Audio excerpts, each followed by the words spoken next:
جہاد اس دور میں مرد مسلمان پر حرام، مسلمانوں پر حرام۔ اور آپ نوٹ کیجئے یہ اس دور کی بات ہے جبکہ غلام احمد قادیانی کا فلسفہ جو ہے ہمارے ہاں بڑی شدت کے ساتھ آگے بڑھ رہا تھا، اور انگریز کی پشت پناہی کے ساتھ جس نے کہا کہ اب قتال جو ہے وہ حرام ہو چکا ہے، دین کے لیے حرام ہے اب دوستوں قتال۔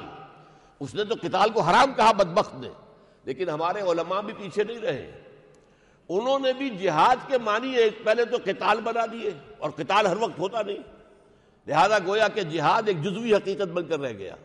نمبر دو، اسے فرض کفایہ بنا دیا، قتال تو ظاہر بات ہے فرض کفایہ ہے، وہ فرض عین تو نہیں ہوتا۔ اس معنی میں ہم نے بیک برنر کے اوپر جہاد کو ہم نے بھی رکھ دیا، ہمارے علماء نے بھی، ظاہر بات ہے کہ اسے جو ہے فرض عین کے درجے میں نہیں رکھا۔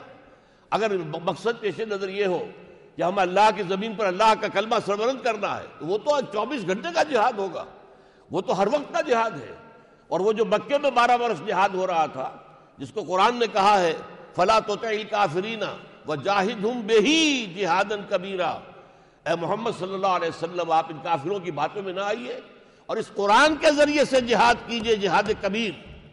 تو 13 برس جہاد ہو رہا تھا قرآن سے، لیکن یہ یہاں کہا گیا ہے کہ ہے جہاد اس دور میں مرد مسلمان پر حرام۔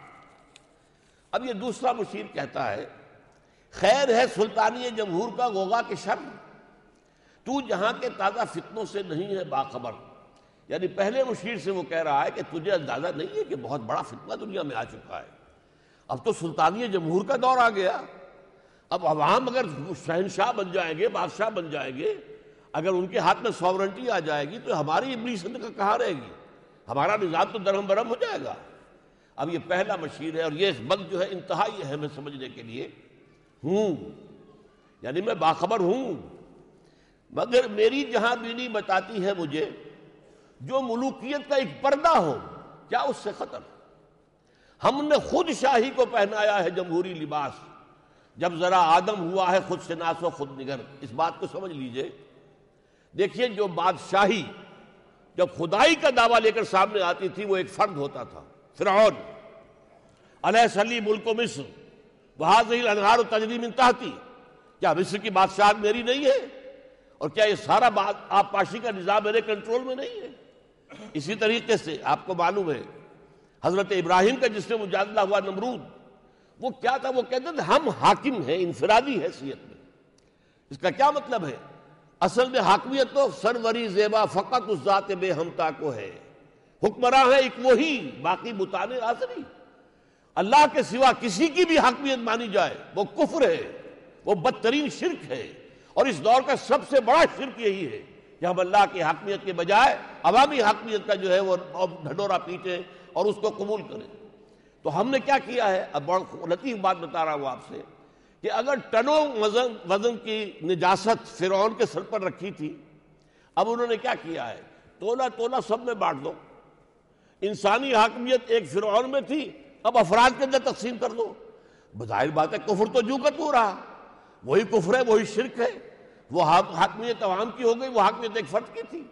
اور یہ کب کیا ہم نے، یہ مصرع بہت اہم ہے، جب ذرا آدم ہوا ہے خود شناس و خود نگر، جب سے انسان میں کچھ احساس پیدا ہو گیا ہے اپنی اہمیت کا عوام کے اندر بھی، تو اس کے بعد ظاہر بات ہے ہمیں یہ کرنا پڑا کہ اب وہ جو بھی ہے، جو بھی غلاظت کی پوٹلی ہے اسے تقسیم کریں اور سب کو اس میں سے تولا تولا حصہ دیں۔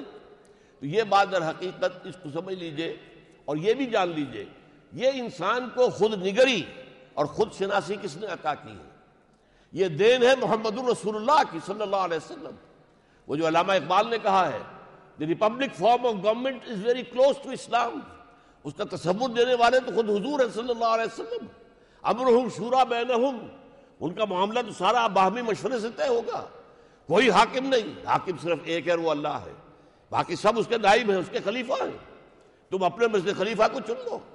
تو جب انسانوں میں یہ شعور پیدا ہو گیا تو ہم نے سوچا اب فرعونیت اور نمرودیت تو نہیں چلے گی، اب ہمیں وہ انسانی حاکمیت کا جو معاملہ ہے نجاست کا، اسے بانٹنا پڑے گا لوگوں کے اندر۔ تو ظاہر بات ہے اس سے فرق تو کوئی واقع نہیں ہوا، کفر تو کفر ہے، شرک تو شرک ہے۔ کاروبار شہریاری کی حقیقت اور ہے، یہ وجود میر و سلطان پر نہیں ہے منحصر، مجلس ملت ہو یا پرویز کا دربار ہو ہے وہ سلطان غیر کی کھیتی پہ ہو جس کی نظر. یہ ہے اصل سے ملوکیت کیا ہے. وہ ہر وہ شخص یا ہر وہ ادارہ، چاہے وہ کانگریس ہے امریکہ کی، اگر وہ غیر کی کھیتیوں پر، دوسرے ملکوں پر للچائی ہوئی نظریں ڈال رہے ہیں اور ان کے اوپر قبضہ کرنے کے لیے لمبے چوڑے پلان بنا رہے ہیں، تو وہی تو بادشاہت ہے.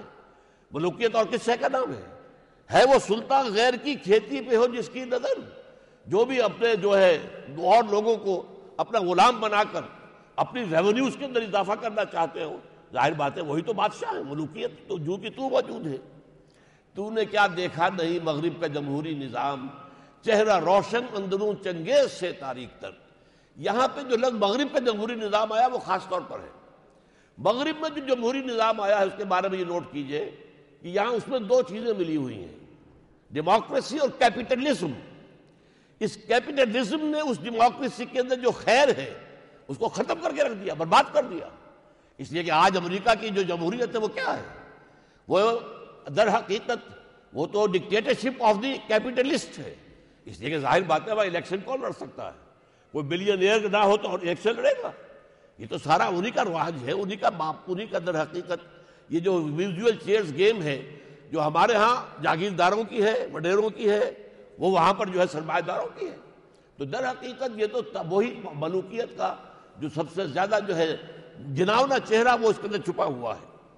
اب تیسرا بشیر بات کر رہا ہے، روح سلطانی رہے باقی تو پھر کیا اضطراب. ہاں ٹھیک ہے، تم نے صحیح کہا، اس جمہوریت کے اندر بھی روح سلطانی تو ہے، غیر کی کھیتی پر تو ان کی نظر ہے، مگر کیا اس یہودی کی شرارت کا جواب، کارل مارکس ہے، مگر کیا اس یہودی کی شرارت کا جواب، وہ کلیم بے تجلی، وہ مسیح بے صلیب، نیست پیغمبر ولیکن در بغل دارت کتاب. یہ بہت اونچے الفاظ ہیں جو علامہ اقبال نے استعمال کیے ہیں.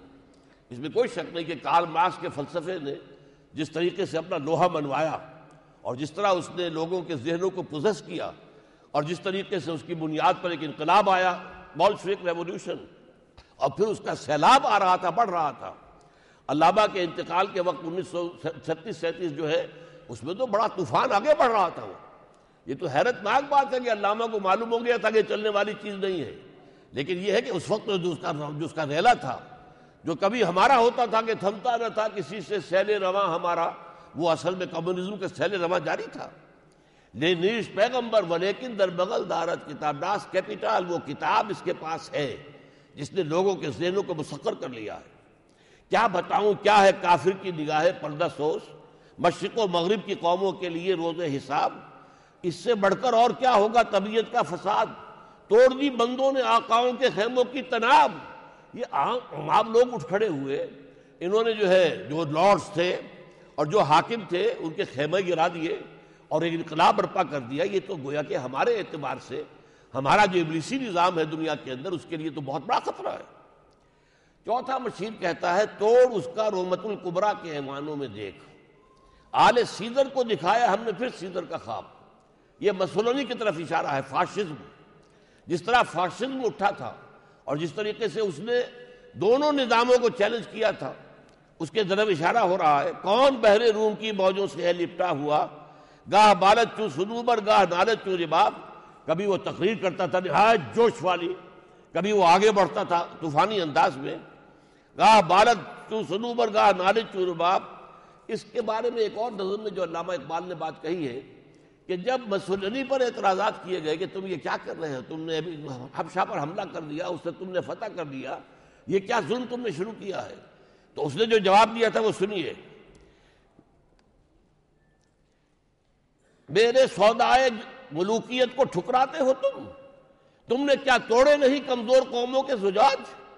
پردہ تہذیب میں غارت گری آدم کشی، کل روا رکھی تھے تم نے، میں روا رکھتا ہوں آج.